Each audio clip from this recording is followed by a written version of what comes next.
शैलपुत्री के चरणों में शीश झुकाते हैं, पावन कथा सुनाते हैं। पहले नवरात्रे में इनका ध्यान लगाते हैं, हम कथा सुनाते हैं।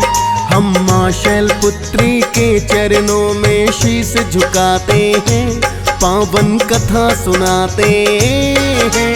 पहले नवरात्रे में इनका ध्यान लगाते हैं, हम कथा सुनाते हैं। माँ शैलपुत्री का वंदन होता है पहले दिन, माँ शैलपुत्री का वंदन होता है पहले दिन।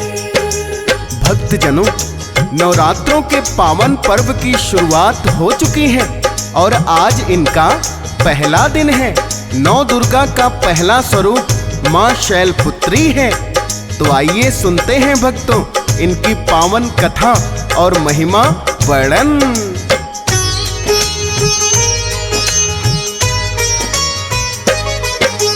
प्रथम रूप ये नव दुर्गा का माँ शैलपुत्री है।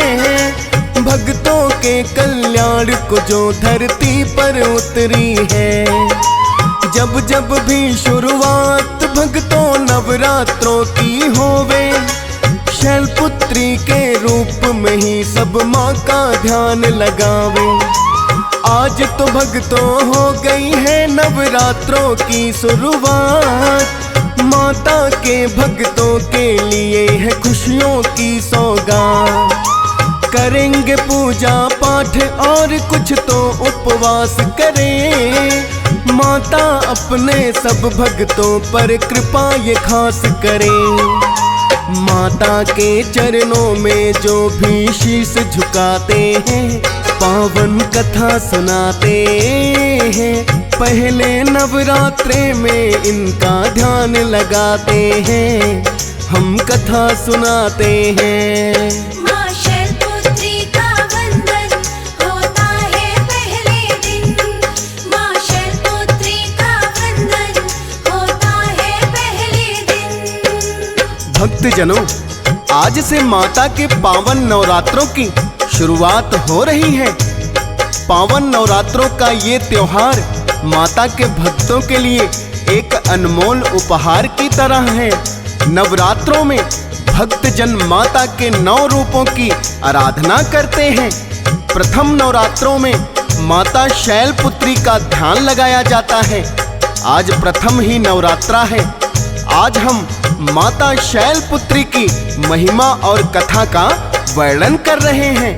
तो आइए सुनते हैं माँ शैलपुत्री की पावन कथा।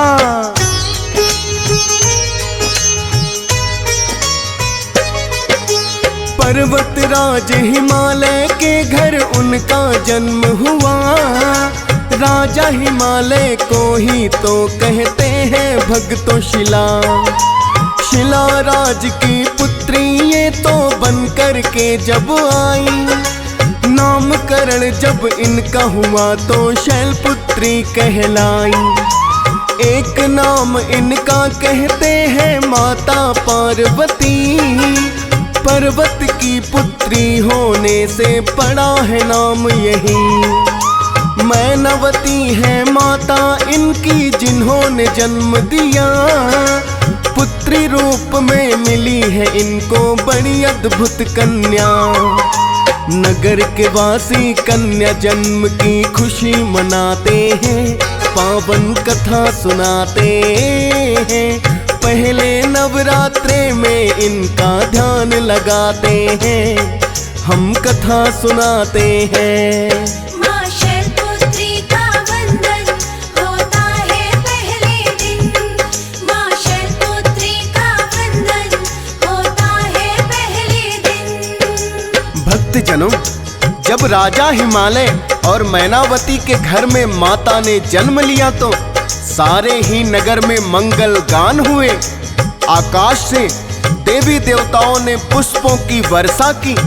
माता शैलपुत्री के मुखमंडल पर बड़ा ही अद्भुत तेज था। राजा हिमालय इन्हें पुत्री रूप में पाकर फूले नहीं समाये।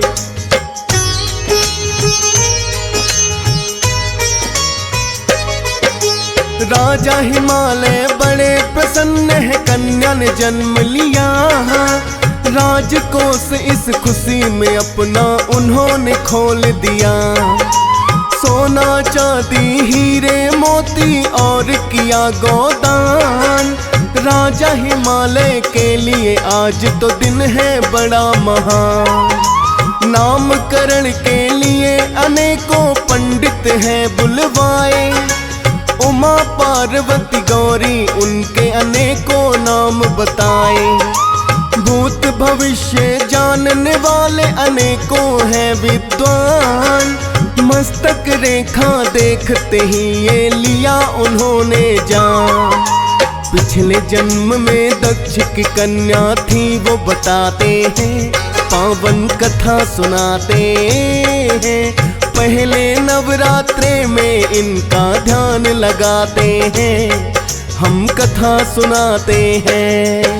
माँ शैलपुत्री का वंदन होता है पहले दिन। माँ शैलपुत्री का वंदन होता है पहले दिन। भक्तजनों, माता शैलपुत्री अपने पिछले जन्म में राजा दक्ष की कन्या थी, जिनका नाम सती था। राजा दक्ष की 2 पत्नियां थीं। दोनों ही पत्नियों से उनको 84 कन्याएं उत्पन्न हुई। जब सभी कन्याएं विवाह के योग्य हो गईं तो राजा दक्ष ने उचित वर खोज करके कन्याओं का विवाह करना चाहा। किंतु माता सती तो जन्म जन्मांतर से भोलेनाथ की अर्धांगिनी थी। उन्होंने पिता के ना चाहते हुए भी भोलेनाथ को ही वर के रूप में चुना।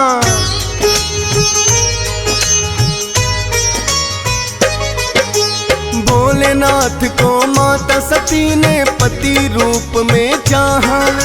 पिता के ना चाहते हुए भी उनसे विवाह रचाया। माता सती और भोलेनाथ फिर चले आए कैलाश। एक दिन राजा दक्ष के घर में उत्सव हुआ है खास। महायज्ञ एक राजा दक्ष ने अपने यहाँ कराया। निमंत्रण महायज्ञ का है, सब देवों को भिजवाया। राजा दक्ष को क्योंकि भोले पसंद आते हैं, निमंत्रण उन्हें महायज्ञ का नहीं भिजवाते हैं। आकाश मार्ग से सभी देवता यज्ञ में जाते हैं, पावन कथा सुनाते हैं। पहले नवरात्रे में इनका ध्यान लगाते हैं, हम कथा सुनाते हैं। माँ शैलपुत्री का वंदन होता है पहले दिन। माँ शैलपुत्री का वंदन होता है पहले दिन। भक्तजनों, क्योंकि माता सती ने भोलेनाथ से अपने पिता की आज्ञा के बिना विवाह किया था, इसीलिए राजा दक्ष उन्हें नापसंद करते थे। जब राजा दक्ष ने महायज्ञ का आयोजन किया तो भोलेनाथ के पास यज्ञ का निमंत्रण नहीं भिजवाया। बाकी सभी देवी देवताओं को यज्ञ में आमंत्रित किया। जब आकाश मार्ग से सभी देवता यज्ञ में जा रहे थे तो माता सती भोलेनाथ से पूछने लगी,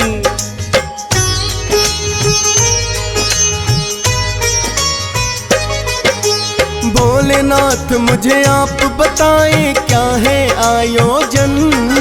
आकाश मार्ग से जहाँ जा रहे सभी देवतागण। भोलेनाथ ने माता सती से फिर इतना ही कहा, महायज्ञ का आयोजन है राजा दक्ष किया। इतना सुनकर माता सती भोले से कहने लगी, यज्ञ में चलना चाहिए स्वामी फिर तो हमको भी। लेकिन भोलेनाथ ने माता को है समझाया, आपके पिता का हमें निमंत्रण नहीं है देवी आया।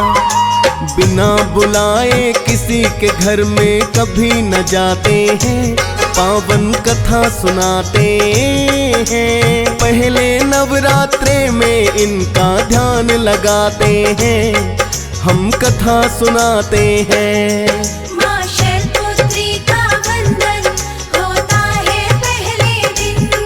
माँ शैलपुत्री का वंदन होता है पहले दिन। भक्तजनों, माता सती भोलेनाथ से कहने लगी कि हे नाथ, वो तो मेरे पिताश्री का घर है। अपने पिता के घर में जाने के लिए भला आमंत्रण की क्या आवश्यकता है?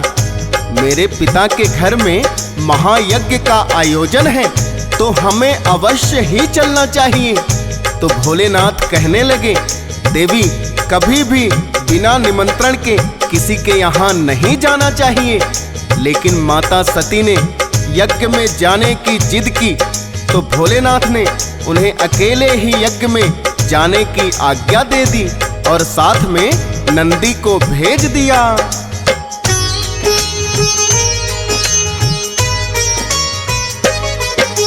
माता सती जब अपने त्रिया के हथ पे उतर आई, मानी नहीं है बात शिव की, उन्होंने की मन चाही।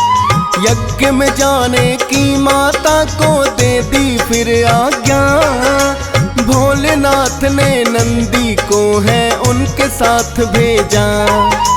माता सती जब अपने पिता के घर में आई हैं, उनके पिता ने नजरें भी ना उससे मिलाई है, और बहनों ने भी उनको अनदेखा कर दिया है। माता सती को शिव की बात पर अब तो यकीन हुआ है। अतिथि बिना बुलाए ना कभी आदर पाते हैं, पावन कथा सुनाते हैं। पहले नवरात्रे में इनका ध्यान लगाते हैं, हम कथा सुनाते हैं। माँ शैलपुत्री का वंदन होता है पहले दिन। माँ शैलपुत्री का वंदन होता है पहले दिन। भक्तजनों, माता सती जब शिव की आज्ञा लेकर अपने पिता के घर में आई तो उन्हें बड़ा ही अफसोस हुआ, क्योंकि जैसा शिव ने कहा था वैसा ही हुआ। ना तो पिता ने उनकी ओर देखा और ना बहनों ने उनकी ओर देखा, सिर्फ माता ने उनको गले से लगाया। अब माता सती यज्ञशाला में आ गई। उन्होंने देखा यज्ञशाला में सबके लिए उचित स्थान बने हुए हैं, किंतु शिव के लिए कोई स्थान निर्धारित नहीं किया। इतना देखकर माता सती को बड़ा ही क्रोध आया और कहने लगी, हे पिताश्री, यज्ञ के स्वामी तो स्वयं भोलेनाथ ही हैं। आपने उनके लिए कोई स्थान नहीं रखा। आपका ये यज्ञ कभी पूर्ण नहीं हो पाएगा।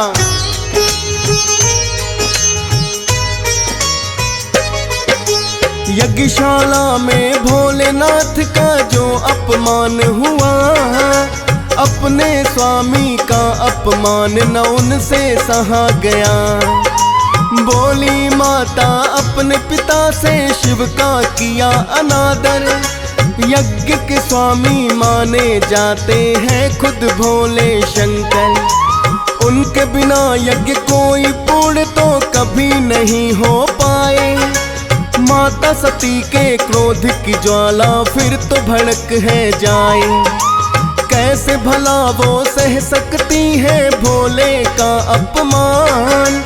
हवन कुंड में कूद गई माँ, त्याग दिए हैं प्राण। यज्ञ में आए जितने अतिथि सब डर ही जाते हैं, पावन कथा सुनाते हैं। पहले नवरात्रे में इनका ध्यान लगाते हैं, हम कथा सुनाते हैं। माँ शैलपुत्री का वंदन होता है पहले दिन। माँ शैलपुत्री का वंदन होता है पहले दिन।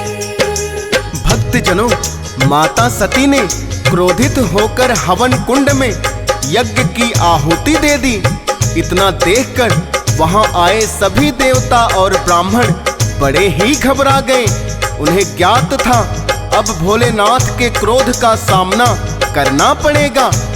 वहां खड़े नंदी ने जब यह नजारा देखा तो उन्होंने तुरंत भोलेनाथ को खबर दे दी कि माता सती ने हवन कुंड में कूदकर अपने प्राण त्याग दिए। इतना सुनते ही भोलेनाथ के क्रोध का ठिकाना नहीं रहा और तुरंत वहां उपस्थित हुए।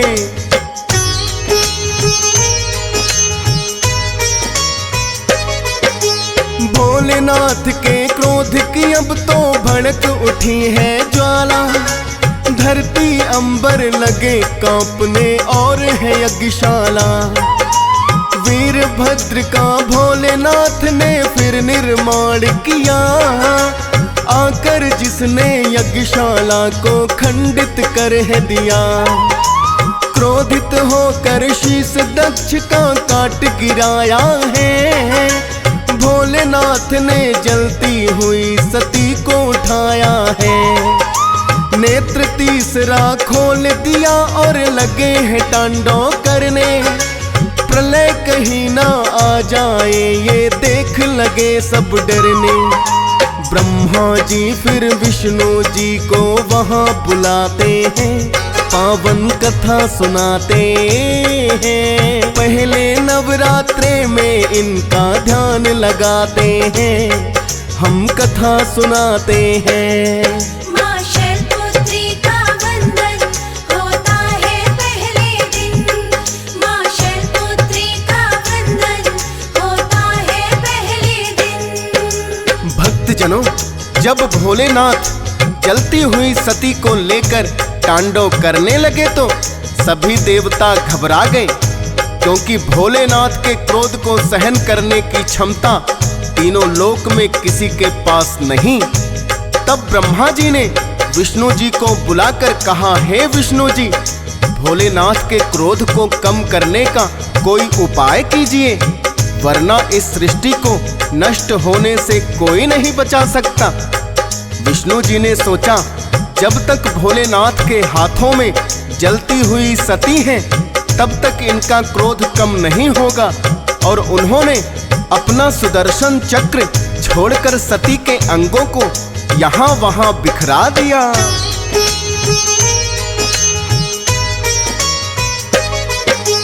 विष्णु जी ने छोड़ दिया है भक्तों अपना सुदर्शन। कटकर लगे बिखरने फिर तो माता सती के अंग। माता सती के अंग जहां पर गिरते जाते हैं, शक्तिपीठ वो आज तलक भक्तों कहलाते हैं। विष्णु जी ने भोलेनाथ को फिर समझाया है।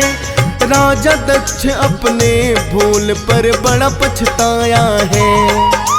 वीरभद्र ने किंतु उनका शीश काट दिया। क्षमा याचना की तो शीश बकरे का लगा दिया।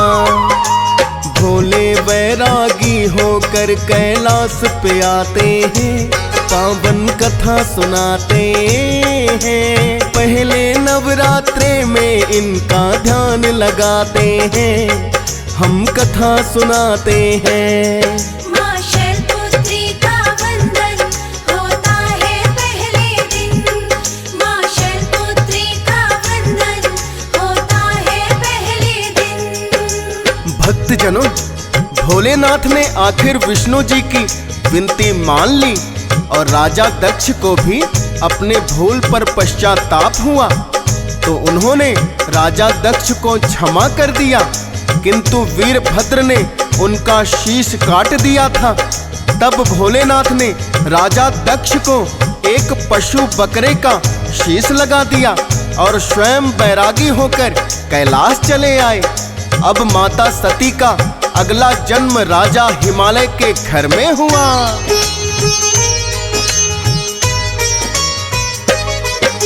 राजा हिमालय घर जन्मी जो पिछले जन्म में सती, शैलपुत्री और उमा जिन्हें कहते हैं पार्वती। प्रथम रूप ये नव दुर्गा का भक्तों कहलाता है। तभी प्रथम नवरात्रि के दिन पूजा जाता है। जन्मी है बन करके वो तो राजा हिमालय पुत्री, इसीलिए तो भक्तों इनको कहते हैं शैलपुत्री। शैलपुत्री के रूप का जो भी ध्यान लगाते हैं, शिला के जैसे उनके हो मजबूत इरादे हैं।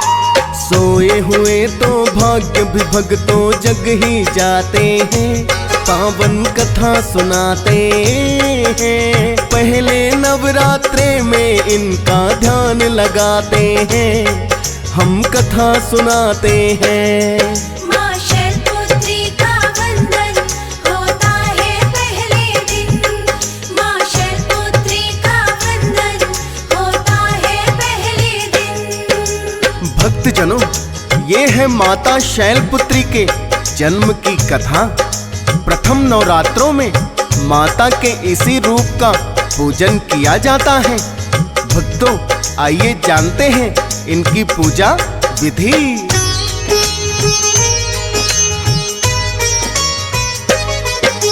प्रातः काल जब ब्रह्म मुहूर्त हो उठ जाना चाहिए। सबसे पहले स्नान ध्यान से निवृत्त हो जाइए। कलश की स्थापना सर्वप्रथम नवरात्रों में होवे। श्री गणेश का ही सूचक इस कलश को माना जावे। और माँ के सिंहासन के लिए चौकी वहाँ लगाए।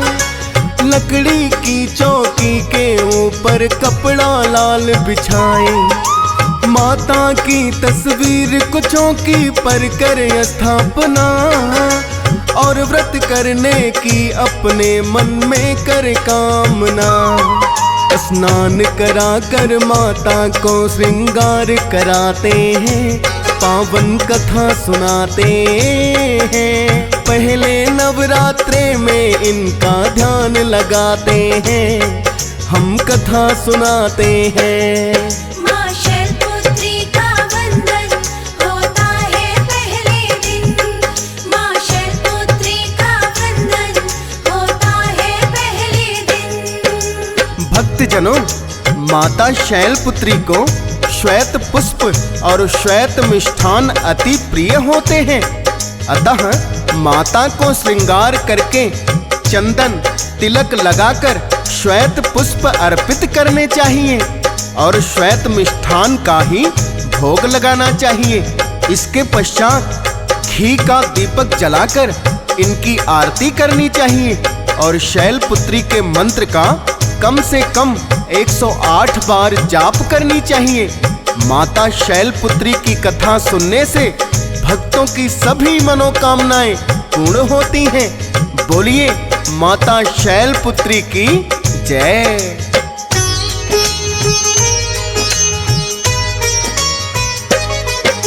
श्रद्धा भाव से करते हैं जो शैलपुत्री का वंदन, उन भक्तों के घर में बरसता सदा सदा ही अनधन। माता शैलपुत्री भक्तों पर कृपा बरसाए हैं। पहले नवरात्रे में जो भी इनका ध्यान लगाए, हंसराज रलहन तो सदा ही चरणों शीस झुकाता। आपकी कृपा बनी रहे सदा है शैलपुत्री माता।